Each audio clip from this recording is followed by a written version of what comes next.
Congress zero है।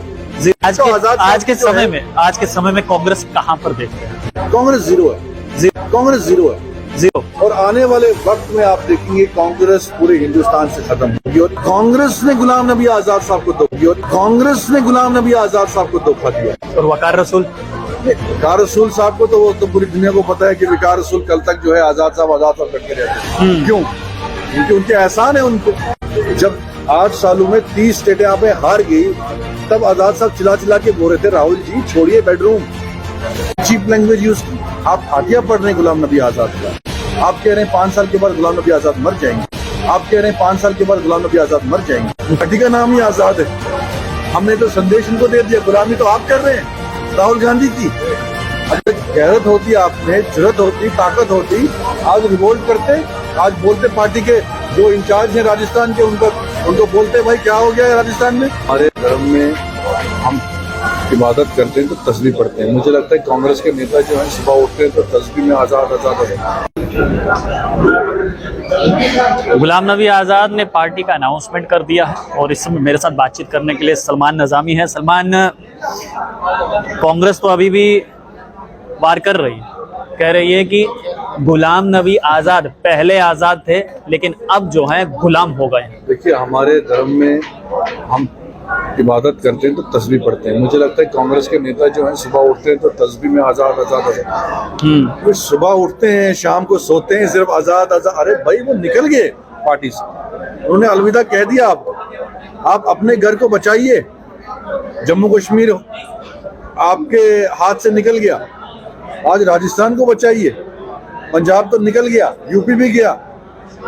8 सालों में 30 स्टेटें आपके हाथ से निकल गई और आप आजाद साहब आजाद। अरे कब तक? आप पहले जमीन पे आइए, पहले हमें दिखाइए कहाँ है आप।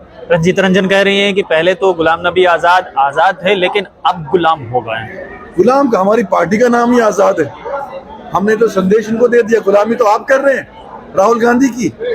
अगर गैरत होती, आप में जुर्रत होती, ताकत होती, आज रिवोल्ट करते, आज बोलते पार्टी के जो इंचार्ज हैं राजस्थान के, उनको बोलते भाई क्या हो गया है राजस्थान में। उसमें भी आजाद साहब का कसूर है। आपको लगता है कि कांग्रेस में अब वो लीडर ही नहीं बचे हैं जो हाई कमांड को सवाल कर सके? नारे देने साहब, मैं जम्मू कश्मीर में इंटरव्यूज देख रहा था। जो लोग आज इंटरव्यू दे रहे हैं, आजाद साहब पे तंज कर रहे हैं, हम पे तंज कर रहे हैं, उनको मैंने देखा ही नहीं 15 सालों से। अच्छा।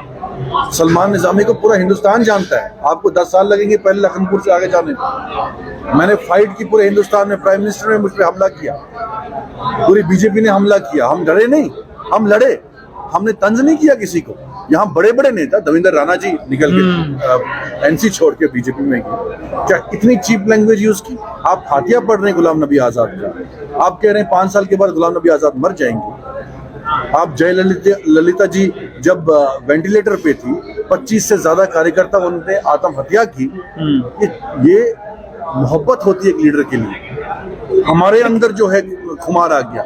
हमारे जंगली जो पहाड़ों में वर्कर है ना, वो निकले। ये कौन लोग बोल रहे हैं? वो तो ये भी कह रहे हैं कि अब गुलाम नबी आजाद बूढ़े हो गए हैं, और जब एक इंसान बूढ़ा हो जाता है सठिया जाता है, तो सठिया गए हैं क्या गुलाम नबी आजाद? नहीं, बूढ़े कहाँ से हो गए? देखिए, ये बहुत चीप लैंग्वेज इस्तेमाल करते हैं। सियासतदान कभी बूढ़ा नहीं होता। अगर आजाद साहब का कद इतना ऊंचा है कि राहुल गांधी जी को मजबूर होना पड़ा ना अब कि वो सड़क पे उतरे। इतने सालों में कहाँ थे वो?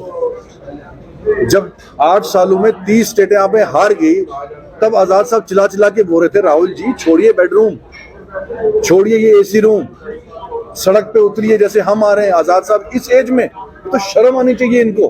लेकिन उस समय तो गुलाम नबी आजाद उस समय तो जब गुलाम नबी आजाद कांग्रेस में थे तो उस समय तो राहुल गांधी की खुलकर तारीफ करते थे। राहुल गांधी जो हैं वो बहुत बड़े इनिशियली जब आजाद साहब ने 2-3 साल पहले देखा कि हम स्टेट से स्टेट्स हार रहे हैं।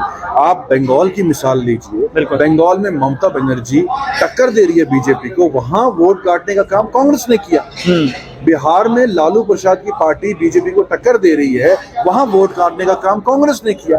यूपी में अखिलेश यादव जो है इसको बीजेपी को टक्कर दे रहा है, वहां वोट काटने का काम जो है कांग्रेस ने किया। ये समझा जाए कि कांग्रेस इस समय बी टीम में काम कर रही है, स्टेट पार्टी और बी टीम। बिल्कुल। देखिए, आपको ये देखना है ना, हमारी पार्टी नेशनल लेवल की पार्टी है, हमने गठजोड़ जो करना है वो बाकी रीजनल पार्टीज के साथ करना है। आजाद साहब ने पहले ही एग्जाम्पल दी कि हमारी विचारधारा ममता बनर्जी की विचारधारा सेम है, एनसीपी शरद पवार जी की विचारधारा सेम है, हम गांधी की विचारधारा को मानने वाले लोग हैं। शरद पवार क्यों निकल गए? फिर बोलते वो भी बुढ़े हो गए, लेकिन शरद पवार तो जीत के आए ना। ममता बनर्जी भी कांग्रेस में थी, कांग्रेस छोड़ा और जीत के आई, आज सीएम है। वकार रसूल कह रहे हैं कि धोखा दिया है गुलाम नबी आजाद ने। कांग्रेस ने गुलाम नबी आजाद साहब को धोखा दिया है। और वकार रसूल साहब को तो वो तो पूरी दुनिया को पता है कि वकार रसूल कल तक जो है आजाद साहब करते रहते हैं। क्यों? क्योंकि उनके एहसान है उन पे। मैं भी उस इलाके से आता हूँ, मैं भी तो हैरान हो गया कि ऐसे अल्फाज क्यों इस्तेमाल कर रहे हैं। अब क्या हो गया? कुर्सी मिली तो नहीं। देखिए, ये चीप पॉलिटिक्स है। देखिए, मैं नेशनल मीडिया पे रहा हूँ, मैंने पूरा हिंदुस्तान घूमा है, 15 साल में बाहर रहा हूँ, देखा है मैंने सियासत। मेरे भी कई ऐसे बीजेपी के स्पोक्स पर्सन हैं जो मुझे भी बर्थडेज पे अपने घर बुलाते हैं, तो उसका मतलब क्या सलमान निजामी बीजेपी में शामिल हो गए? कांग्रेस के 90% दिल्ली के ऐसे नेता हैं जो प्रवक्ता थे, हमारे कुलीग्स जो बीजेपी के प्रवक्ताओं के क्लोज बेस्ट फ्रेंड्स हैं।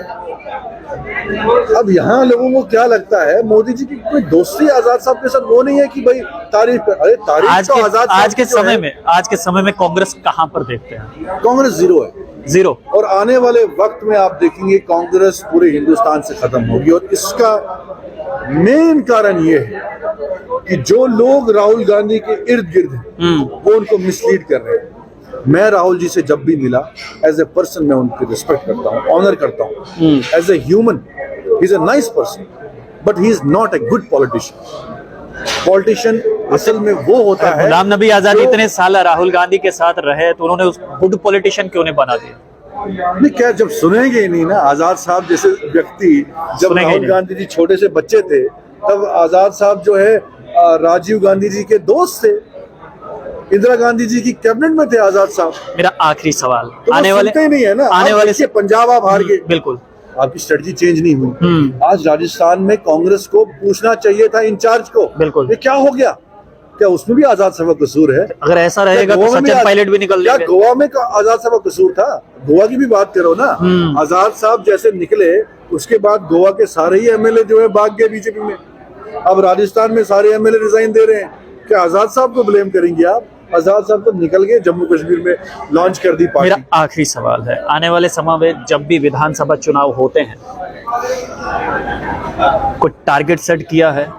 जैसे भारतीय जनता पार्टी कह रही है आपकी बार 50 पार, आपने कोई टारगेट सेट किया है? और कैसे अप्रोच करेंगे? देखिए, हमारी वो लाइन ही नहीं। हमने लोगों के बीच में जाना है।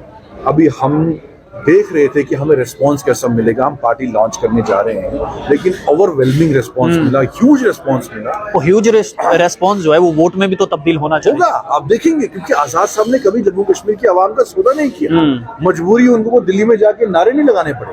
आजाद साहब ने जो 2.5 साल में काम किया, किसी ने भी काम नहीं किया। ये तो सरकारों में रहे हैं, अल्ताफ बुखारी साहब हो, मैं हुआ मुफ्ती जी हो, बाकी हो, ये तो बीजेपी के साथ मिले हैं, पहले भी मिले, सरकारें चलाई, कुछ किया नहीं इन्होंने। आजाद साहब ने ये कहा कि मैं पार्लियामेंट में लड़ा हूं, लेकिन वहां पॉसिबिलिटी नहीं है। सुप्रीम कोर्ट में आजाद साहब ने स्टेटमेंट दिया 1 हफ्ते पहले कि सुप्रीम कोर्ट में हियरिंग होनी चाहिए, और 1 हफ्ते के बाद एक्शन हुआ। बिल्कुल, ये झूठ नहीं बोलते आजाद साहब। ठीक है। तब देखिए, सलमान निजामी बातचीत कर रहे थे और कह रहे हैं कि कांग्रेस जैसे कि भारतीय जनता पार्टी कहती है कि सुपड़ा साफ, तो सलमान निजामी भी कह रहे हैं कि कांग्रेस इस समय जीरो है, उसका सुपड़ा साफ हो गया है। पंजाब हाथ से गया, राजस्थान भी हाथ से जाने वाला है, और जम्मू कश्मीर में तो कुछ भी नहीं है। अब देखना यह है कि जो जनसैलाब रैलियों में दिखाई दिया है, क्या वो वोट में तब्दील होगा या फिर नहीं, ये तो आने वाला विधानसभा चुनाव ही बताएगा। आप लोग देखते रहिए स्ट्रेट टॉक्स। मुझे यानी देव ठाकुर को दीजिए इजाजत। धन्यवाद।